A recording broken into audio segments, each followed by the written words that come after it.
Aujourd'hui, je vous présente Dominique Tellier avec son nouveau roman sur la nature, Une Odyssée rayonnaise.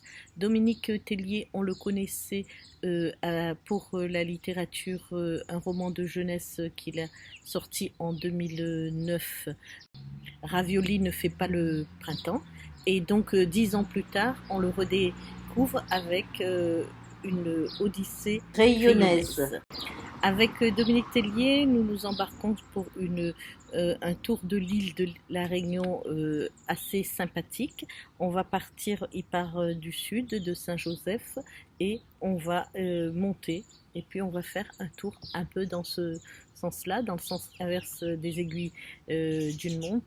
Les randonneurs qui ont essayé de sortir des sentiers banalisés savent de quoi ils parlent. Je vais vous faire lecture d'un extrait pour que vous vous rendiez compte de quoi il s'agit.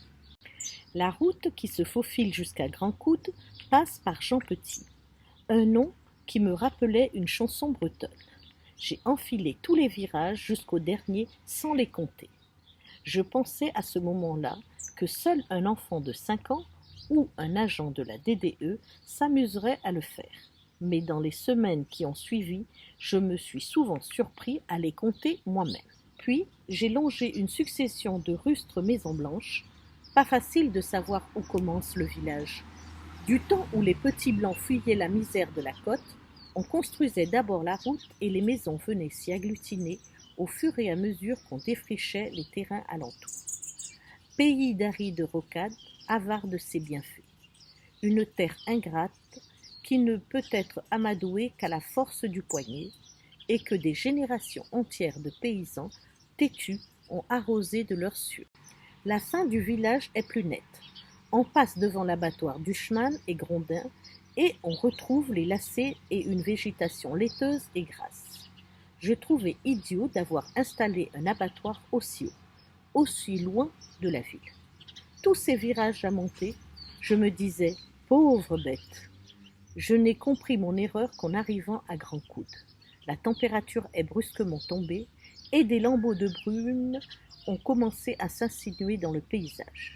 Un panneau signalait à l'entrée que je pénétrais un authentique village créole labellisé. J'ai cherché le village. Je n'ai rien trouvé. Je suis passé devant un terrain de foot où une mère sans âge, emmitouflée dans une parka pervenche, surveillait sa poignée de marmaille. J'ai même trouvé une église sur une route éloignée. Et c'est tout. Pas un café, pas un commerce, pas même une boulangerie ou une boutique chinois. Rien de rien. Par contre, des animaux en pagaille, de lourds chevaux de trait dans les prés, des cabris, des oies en liberté, des élevages de canards, des poules et, bien entendu, des troupeaux de vaches, en veux-tu, en voilà. Toute cette viande sur pattes descendrait un jour prochain chez Duchman et Grondin. Pas l'inverse. Là-dessus, il nous partage son expérience de randonneur du dimanche, sans gourde, ni à manger, et parfois même en tenue de fil. Donc une expérience décrite avec une pointe de poésie, une pointe d'humour et une pointe d'histoire, avec un grand H, son vécu, une familiarité bon enfant qui cherche à rendre le lecteur complice de ses décisions souvent farfelues. Donc les amoureux des sentiers peuvent s'y identifier facilement. J'ai beaucoup souri et c'est un pur bonheur pour tous ceux qui aiment la littérature nature writing, pour ceux qui aiment lire des éloges de la nature, tout ce qu'on fait pour préserver la nature et autre chose. Et dans notre temps de confinement, évidemment, ça donne envie d'aller visiter tous ces sentiers qui nous décrivent.